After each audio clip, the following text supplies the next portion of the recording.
Welcome back students. இந்த வீடியோவில் நம்ம பார்க்க போகிறது 12th சிபிஎஸ்சி ஃபிசிக்ஸோட கண்டினியூஷன் தான். சாப்டர் 1ஓட டெய்ல் எண்டில் இருக்கும். ஸோ லாஸ்ட் வீடியோவில் அப்ளிகேஷன் ஆஃப் காஸ்லால லாங் இன்ஃபைனைட் லாங் ஒயர் அந்த டெரிவேஷனை முடிச்சிருந்தோம். ஸோ இங்கே நம்ம பார்க்க போகிறது ஒரு இன்ஃபைனைட் லாங் ஷீட். ஸோ ஒயருக்கு நம்ம யூஸ் பண்ணது லீனியர் சார்ஜ் டென்சிட்டி, ஏன்னா அது ஒரு 1 டைமென்ஷனல். இங்கே ஷீட் அப்படிங்கும் போது it will be considered as a 2 dimensional.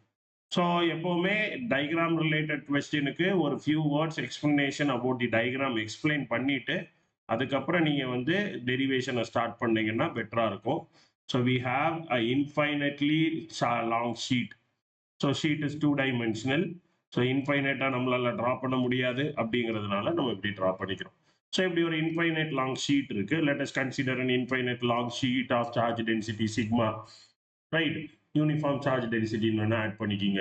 Let be be a point at distance அப்படிங்கிற மாதிரி இன்ட்ரோடக்ஷன் எழுதிக்கணும், சரியா? ஸோ இது ஒரு பாசிட்டிவ் சார்ஜ். ஏன் எப்பவுமே பாசிட்டிவ் சார்ஜ் தான் எடுக்கணுமான்னு கேட்டால் இல்லை, நெகட்டிவ் சார்ஜும் எடுத்து டெரைவ் பண்ணலாம், தப்பு இல்லை, ரைட்? பட் நம்ம பாசிட்டிவ் சார்ஜ் எடுத்துக்கிறோம். யூனிஃபார்ம் சார்ஜ் டென்சிட்டின்னு போட்டனால இங்கே நான் எக்ஸ்ட்ரா போட்டிருக்கேன் 3, 2, 5. அதே நம்ம ரீட்டைன் பண்ணுவோம். 1, 2, 3, 4, 5. ஓகேயா? ஸோ யூனிஃபார்ம் சார்ஜ் டென்சிட்டி இருக்கு. இப்போ இந்த யூனிஃபார்ம் சார்ஜ் டென்சிட்டி இது ஒரு பிளேட்டு. பாசிட்டிவ் சார்ஜ்னால என்ன ஆகும்? எலக்ட்ரிக் ஃபீல்ட் லைன்ஸ் இந்த டைரக்ஷன்ல இங்க வெளியே போகும், இங்க இந்த டைரக்ஷன்ல இப்படி இருக்கும். கரெக்டா? இதான் என்னோட எலக்ட்ரிக் ஃபீல்ட் லைன்ஸோட டைரக்ஷன். ஸோ இது என்னோட எலக்ட்ரிக் ஃபீல்ட் லைன்ஸ். இப்போ நான் இதோட எலக்ட்ரிக் ஃபீல்டை டெரைவ் பண்ணும் at a point, right? Let me have a point somewhere here. இந்த பிளேன்ல இருந்து இங்க எங்கேயோ ஒரு இடத்துல நான் கண்டுபிடிக்க ட்ரை பண்றேன் அப்படின்னா இதை கண்டுபிடிக்கிறதுக்கு நம்ம அப்ளிகேஷன் ஆஃப் காஸ்லா மூலமா இது பண்ண போறோம், கரெக்டா? ஸோ அப்போ அங்கே நம்ம என்ன பண்ணுவோம்? ஃபர்ஸ்ட் ஒரு காசியன் சர்ஃபேஸ் எடுக்கணும். ஸோ சிபிஎஸ்சி புக்கில் ஒரு பேரலோபிப்பட் எடுத்திருப்பாங்க. ஸ்டேட் போர்ட் புக்கில் ஆக்சுவலாக ஒரு cylindrical surface. If you go back to the Gauss law introduction, அந்த காசியன் சர்ஃபேஸோட ஒரே கண்டிஷன் என்னன்னா அது ஒரு க்ளோஸ்டு சர்ஃபேஸாக இருக்கணுமே தவிர அது என்ன மாதிரி சர்ஃபேஸ்னாலும் நீங்க எடுக்கலாம், சரியா? ஸோ அதனால உங்களோட விருப்பம். ஒரு known surface, cylinder, cuboid, cube இந்த மாதிரி எடுத்தீங்கன்னா கொஞ்சம் ஈஸியா இருக்கும். ஏன்னா அதோட ஃபார்முலா நமக்கு தெரியும், ரைட்? அதுக்காக அமீபா ஷேப்ல ஒரு டைமென்ஷன் எடுத்து வச்சீங்க அப்படின்னா அதோட அந்த ஏரியாவை கண்டுபிடிக்கிறதே நம்மளால முடியாதுங்கிறதுனால that won't be a feasible thing. Clear? So let us consider a cylindrical Gaussian surface. அப்பனா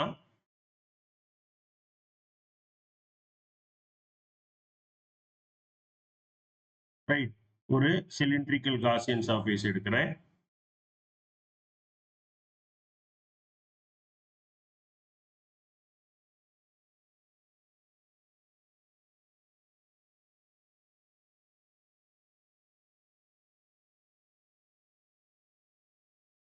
ஒரு சிலிண்ட்ரிக்கல் காசியன் சர்ஃபேஸ். ஸோ இந்த வியூ தான் நமக்கு இருக்கும். கிளிக் பண்ணணும், வேண்டாம், இது தூக்கிடுவோம்.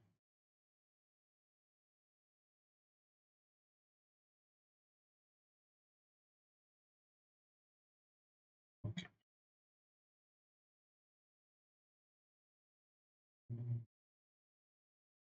இது நமக்கு வேண்டாம். ஓகே, ஸோ ஒரு சிலிண்ட்ரிக்கல் காசியன் சர்ஃபேஸ் எடுக்கிறேன். ஸோ இதே மாதிரி இங்க இப்படி இருக்கும்.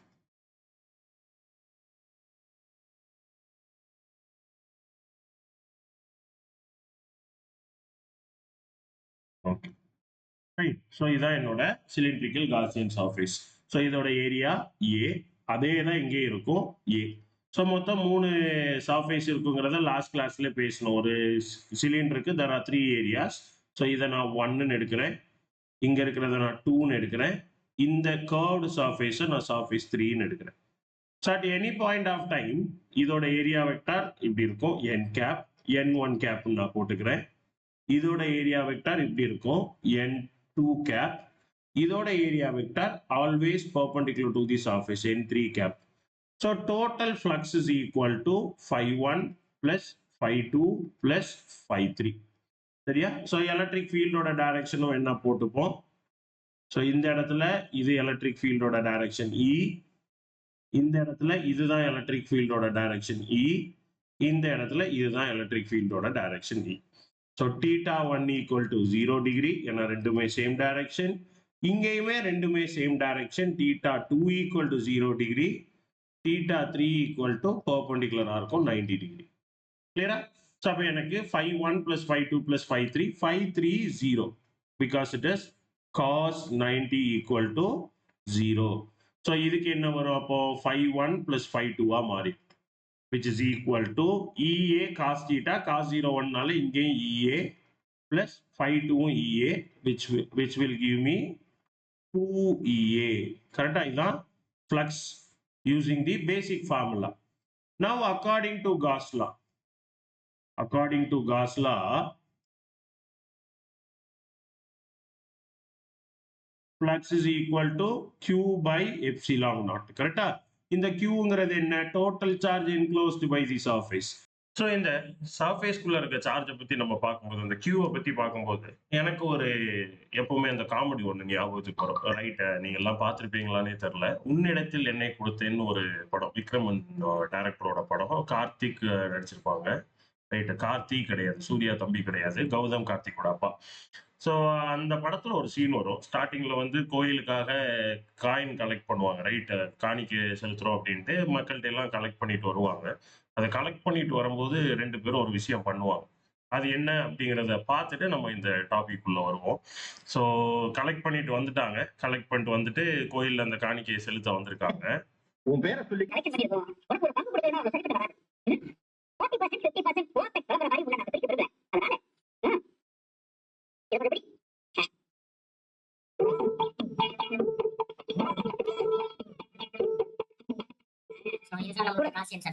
சரியா? சோ அந்த இதுல இருக்கிறது எல்லாத்தையும் அப்படியே நினைச்சு போறேன்.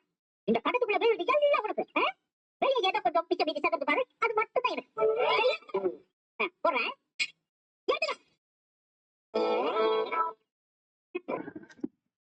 ஓகே, ஸோ இதுல பாத்தீங்க அப்படின்னா நமக்கு வந்து கிட்டத்தட்ட இதே கான்செப்ட் தான். நம்ம கிட்ட நிறைய சார்ஜ் இருக்கு. ஆனா வந்து காசியன் சர்ஃபேஸ்க்குள்ள இருக்கிற சார்ஜ் மட்டும்தான் வந்து நம்ம யூஸ் பண்ற மாதிரி, இங்க அந்த கட்டத்துக்குள்ள இருக்கிற காசை மட்டும்தான் கோயில் உண்டியல்ல போடுவாங்க. கிளியரா? ஸோ இதே மாதிரி எவ்வளவு சார்ஜ் இருக்குங்கிறது முக்கியம் இல்லை. அந்த காசியன் சர்ஃபேஸ்க்குள்ள இருக்கிற சார்ஜோட குவான்டிட்டி தான் நமக்கு முக்கியம். கிளியரா? இதை வச்சு நம்ம கான்செப்ட்குள்ள போகலாம். இப்போ இதுதான் என்னோட சர்ஃபேஸோட ஏரியா. இந்த ஏரியாக்குள்ள இந்த சார்ஜஸ் தான் நான் கவர் பண்றேன். தெரியுதுல்ல? இதுக்குள்ள என்ன சார்ஜ் இருக்கோ அதுதான் எனக்கு. ஸோ அப்போ which is giving me sigma into A. ஏன்னா sigma equal to charge per unit area. So area அங்க போகுது. So sigma A by epsilon naught. அந்த ஏரியா தான் இந்த ஏரியாவும். கரெக்டா? ஓகே, ஸோ இது equation 2. According to Gauss law flux is equal to sigma A by epsilon naught. இது equation 1. So அப்போ எனக்கு ரெண்டுமே ஃப்ளக்ஸுங்கிறனால 2EA. சரியா? 2EA should be equal to 2 times EA is equal to sigma A by epsilon naught.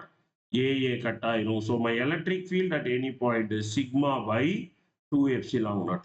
இப்போ போன டெரிவேஷன்லயாவது பார்த்தீங்கன்னா ஆறுங்கிற டிஸ்டன்ஸை வந்து அது இது பண்ணிச்சு. இங்க அந்த ஆறுமே தேவையில்லை. எனக்கு தேவையானது ஒரே ஒருத்தர் தான், which is my charge density. So என்னோட சர்ஃபேஸ் சார்ஜ் டென்சிட்டி எனக்கு தெரியும் அப்படின்னா என்னால எலக்ட்ரிக் ஃபீல்டை கண்டுபிடிச்சிட முடியும். ஸோ எலக்ட்ரிக் ஃபீல்டுக்கான ஃபார்முலா வந்து சிக்மா பை 2 எப்சிலான் நாட். கிளியரா? இதுதான் வந்து ஒரு இன்ஃபைனைட்லி லாங் பிளேன் ஷீட்டோட டெரிவேஷன். ஸோ ஃபைனலா வி ஹாவ் அ ஸ்பியர். சரியா? ஸோ ஒரு ஸ்பியர் இருக்கு. சர்க்குலராக தான் நம்ம டிரா பண்ண முடியும். ரைட், 2Dல ரெப்ரசென்ட் பண்ணும்போது it will be a circle.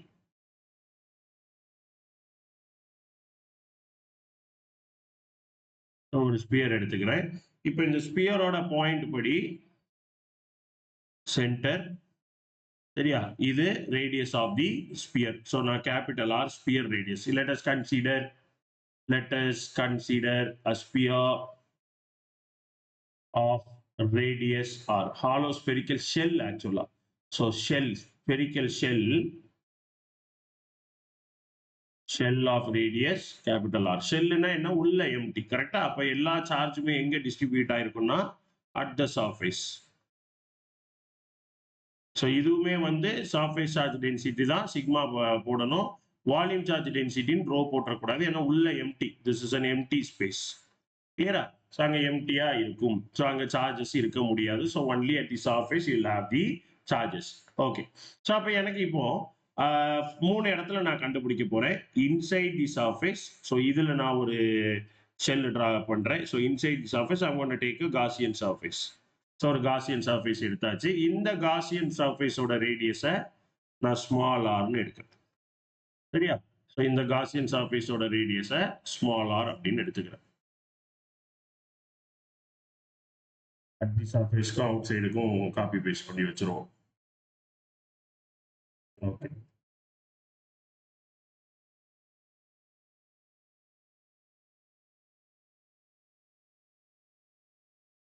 So இப்போதைக்கு இன்சைட் தி சர்ஃபேஸ்க்கு வருவோம்.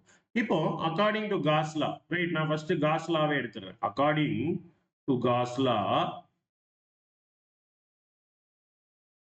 Flux is equal to Q by epsilon naught. நீங்க அந்த வீடியோல பார்த்துருந்தீங்கன்னா தெரியும், இந்த Q அப்படிங்கிறது யாரு? Charge enclosed by the surface. சரியா? Charge enclosed by the Gaussian surface. Gaussian சர்ஃபேஸுக்குள்ள எவ்வளவு சார்ஜ் இருக்கு அப்படிங்கிறது தான் முக்கியம். அப்ப இந்த charge enclosed by the surface, இந்த சர்ஃபேஸ்க்குள்ள சார்ஜஸ் இருக்கா அப்படின்னு கேட்டா இல்ல. எல்லா சார்ஜுமே அவுட் சைட்ல இருக்கு, இங்க இருக்கு. கிளியரா? அப்போ Q0 which is 0 by epsilon naught which is equal to 0. இது equation 1. So we know that phi is equal to EA cos theta. சரியா? ஸோ அப்போ இது 0ங்கிறனால EA cos theta equal to 0. So இந்த EA cos theta 0ல ஆப்வியஸா ஒரு spherical இதுல வந்து theta வந்து எப்பவுமே 0 டிகிரி தான், 90 இருக்க போறது இல்லை. ஏன்னா இதுல வந்து இட் இஸ் ஆல்வேஸ் பர்பண்டிகுலர் அப்படின்னு நம்ம படிச்சிருக்கோம். இது எலக்ட்ரிக் ஃபீல்ட் லைன். இதோட ஏரியா வெக்டாரும் இப்படிதான் இருக்கும். ஸோ இது 0வா இருக்க வாய்ப்பு இல்லை. ஏரியா மேபி ஏரியா 0னா அதோட எலக்ட்ரிக் ஃபீல்டை நான் ஏன் கண்டுபிடிக்கிறேன்? இல்லாத ஒண்ணுக்கு கண்டுபிடிக்க முடியாது, அப்படிதானே? அப்ப ஏரியா 0ங்கிற கான்செப்டும் இல்லை. அப்ப கட்டாயம் யார் 0 அப்படின்னா எலக்ட்ரிக் ஃபீல்டு 0. ஸோ உள்ள எலக்ட்ரிக் ஃபீல்டு 0. ஸோ இண்டிவிஜுவல் சார்ஜ்னால எலக்ட்ரிக் ஃபீல்டு இருக்கும். இது ரொம்ப முக்கியமா புரிஞ்சுக்க வேண்டிய ஒன்று. செகண்ட் லெசன்ல இதோட கான்செப்ட் நம்ம இன்னும் டீப்பா படிப்போம். ஸோ இண்டிவிஜுவல் சார்ஜஸ்னால எலக்ட்ரிக் ஃபீல்டு இருக்கும். பட் இது எல்லாம் சேர்ந்து cumulative net effect is always 0. So எனக்கு ஒருத்தர் 100 ரூபா தரணும், அவரு எனக்கு தராரு. ஸோ இவரு எனக்கு தராரு. நான் ஒருத்தருக்கு 100 ரூபா கொடுக்கணும். ஸோ அவரு என்கிட்ட வாங்கிட்டாரு. ஸோ மொத்தமா இப்ப என் கையில நான் காசே இல்லாம வந்தேன். இவர் 100 ரூபா கொடுத்தாரு, இவர் அந்த 100 ரூபா வாங்கிட்டாரு. மறுபடியும் என்கிட்ட காசே இல்லை. ஸோ என் கையில இருக்கிற காசு 0. ஆனா இவரு தர வேண்டிய காசு எனக்கு வருது, இவருக்கு போக வேண்டிய காசு போகுது. ஸோ சேர்க்கும் போது நெட் எஃபெக்ட் 0. அதான் நெட் எஃபெக்ட்னு சொல்லுவாங்க. இண்டிவிஜுவல் சார்ஜஸோட எலக்ட்ரிக் ஃபீல்டு உள்ள வரும். பட் எல்லாம் கம்பைன் ஆகி நெட் எஃபெக்டா பார்க்கும்போது எப்பவுமே 0வா இருக்கும். புரியுதா? ஸோ இதுதான் இன்சைட் தி ஸ்பியர். ஸோ அடுத்து அவுட் சைட் தி ஸ்பியர் பார்க்கலாம். Outside at distance R. So அப்ப நான் அவுட் சைட் தி ஸ்பியருக்கு எடுக்கிறேன். சரியா? ஸோ கேபிட்டல் ஆர் அது இருக்கு, அது ஸ்மால் ஆர் எடுத்துப்போம். ஸோ இது என்னோட காசியன் சர்ஃபேஸ். இப்போ எனக்கு according to Gauss law flux is equal to Q by epsilon naught. இப்போ இந்த Qங்கிறது total charge enclosed by the surface. இந்த சார்ஜ் எல்லாமே எந்த சர்ஃபேஸ்ல இருக்கு? என்னோட ஸ்பெரிக்கல் ஷெல்லோட சர்ஃபேஸ்ல இருக்கு, காசியன் சர்ஃபேஸ்ல இல்ல. அப்ப நான் சிக்மா ஏ போடும்போது இந்த ஏரியாங்கிறது 4 பை கேபிட்டல் ஆர் ஸ்கொயர். உங்க புக்ல maybe capital R small R இடம் மாதிரி இருக்கலாம். பட் நீங்க இந்த டயக்ராம்ல போடுறத வச்சுதான் உங்களுக்கு மார்க். ஸோ அதனால அது ப்ராப்ளம் இல்லை, அது மட்டும் செக் பண்ணிக்கிங்க. ஸோ அப்போ 4 பை கேபிட்டல் ஆர் ஸ்கொயர் இது வந்து ஸ்பெரிக்கல் ஷெல்லோட ஏரியா. சரியா? ஸ்பெரிக்கல் ஷெல்லோட curved surface area of sphere. கரெக்டா? ஸோ அப்போ 4 பை ஆர் ஸ்கொயர். அப்போ this is equal to 4 by R square by epsilon naught. கிளியரா? இதான் எனக்கு into sigma. Sigma into 4 by R square by epsilon naught which is my phi. இது equation 1. இது cos லா மூலமா. இப்போ எனக்கு யாரோட எலக்ட்ரிக் ஃபீல்டு வேணும்? இந்த சர்ஃபேஸோட எலக்ட்ரிக் ஃபீல்டை தான் நான் கண்டுபிடிக்க ட்ரை பண்றேன். கரெக்டா? Throughout the surface. அப்ப according to the basic formula phi is equal to EA cos theta. Theta is always 0. Theta is always 0. ஏன்னா it is always perpendicular. Theta is always 0 degree. அப்போ E into A வந்து 4 pi small r square. ஏன்னா இதோட area வந்து 4 pi small r square into 1. cos 0 1 தானே? So இதான் என்னோட flux. ரெண்டை ஈக்குவேட் பண்ணா E into 4 pi r square is equal to 4 pi r square into capital R square into sigma by epsilon naught. 4 pi 4 pi வேணா அடிச்சுக்கலாம். So electric field is equal to sigma by epsilon naught into r by r the whole square. இது second condition. Third கண்டிஷனுக்கு diagram தேவையில்லை. At the surface. So at the surface அப்படிங்கும் போது என்ன, எனக்கு என்னோட காசியன் சர்ஃபேஸ் வந்து எக்ஸாக்டா ஆன் த ஸ்பெரிக்கல் ஷெல்லில் இருக்கும். கரெக்டா? என்னோட காசியன் சர்ஃபேஸ் எக்ஸாக்டா ஸ்பெரிக்கல் ஷெல்ல இருக்க போது. அப்போ இப்படி இருக்கும். நான் இப்போ அது யோசிக்கணும்னு அவசியம் இல்லை. ஓகே, ஸோ இதுதான் என்னோடது. நான் வெளியே இருந்து உள்ள கொண்டுட்டு வரேன். எப்படி இருக்கு அப்படின்னா,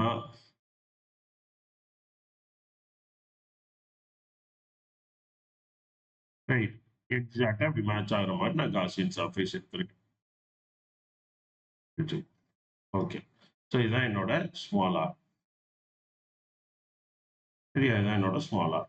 ஸோ இப்போ என்ன அப்படின்னா, ரெண்டு சர்ஃபேஸ்க்கும் ஆர் ஈக்குவல். அப்போ நான் போன ஃபார்முலாவே எடுத்துக்கலாம். என்ன, sigma by epsilon naught into R by R the whole square. இந்த ஆர் ஈக்குவல்னால sigma by epsilon naught into 1 square. இப்போ சிக்மாங்கிறது என்ன, மறுபடியும் இதை கூலும்ஸ் லா கூட ரிலேட் பண்றதுக்காக எடுத்திருப்பாங்க. சிக்மாங்கிறது என்ன அப்படின்னா charge per unit area. So Q by 4 by R square into epsilon naught. ரெண்டு ஆர் ஒன்னுங்கிறனால நான் ஸ்மால் ஆர் எடுக்கிறேன். கிளியரா? Which is 1 by 4 pi epsilon naught into q by r square. கிளியரா? ஸோ இப்போ இதை நல்லா பாருங்க. எக்ஸாக்டா 1 by 4 pi epsilon naught q by r squareங்கிறது பேசிக்கா நம்ம ஸ்டார்டிங்ல படிச்ச எலக்ட்ரிக் ஃபீல்டோட ஃபார்முலா. ஸோ அப்போ எனக்கு இந்த சர்ஃபேசஸ்ல இருக்கிற அந்த சார்ஜ் சென்டர்ல இங்க ஃபுல்லா குமுலேட் ஆனா என்ன எஃபெக்ட்? ஏன்னா இது ஒரு பாயிண்ட் சார்ஜ்னால, right? This is an electric field due to a point charge at a distance r. அப்ப இந்த சென்டர்ல இருந்து ஆர்ங்கிற டிஸ்டன்ஸ், இந்த டிஸ்டன்ஸ்ல நான் கண்டுபிடிக்கிறேன். இதானே என்னோட R. So electric field at this point தான் நான் கண்டுபிடிக்கிறேன். So electric field at this point is equivalent to அந்த இந்த சார்ஜஸ்னால, charge distribution due to spherical shell is equivalent to electric field due to point charge at the centre. அப்போ ஒரு spherical shell எப்படி behave பண்ணும்னா, அதோட எலக்ட்ரிக் ஃபீல்டு எப்படி இருக்கும் அப்படின்னா, ஒரு பாயிண்ட் சார்ஜ் சென்டர்ல குமுலேட் ஆனா என்ன மாதிரி ஒரு எலக்ட்ரிக் ஃபீல்டு கொடுக்குமோ அதே மாதிரி தான் இதுவும் பிஹேவ் பண்ணுது அப்படிங்கறத இது பண்ணுவாங்க, கம்பேர் பண்ணுவாங்க. கிளியரா? ஸோ புரிஞ்சிருக்கும்னு நம்புறேன். இதுதான் வந்து theory part of first lesson. So first lesson எனக்கு தெரிஞ்ச எல்லா டாபிக்குமே கவர் பண்ணியிருக்கேன். எக்ஸப்ட் மேபி பேசிக்கா உள்ள ஒரு 2-3 டாபிக் மேபி மிஸ் ஆயிருக்கலாம். ஏன்னா லாஸ்ட் இயர்ல இருந்தே வீடியோ போடுறேன் கொஞ்சம் கொஞ்சமா. ஸோ ஏதாவது டாபிக்ல டவுட் இருந்ததுன்னா கமெண்ட் பண்ணுங்க. ரைட், இந்த கொஸ்டின்ஸ்லயுமே புரியல அப்படின்னா you can comment so that I can go through with and answer. So next வீடியோல இந்த லெசனோட கொஞ்சம் சம்ஸ் பார்த்துட்டு தென் நம்ம செகண்ட் லெசனுக்குள்ள போகலாம். Right, thank you, happy learning.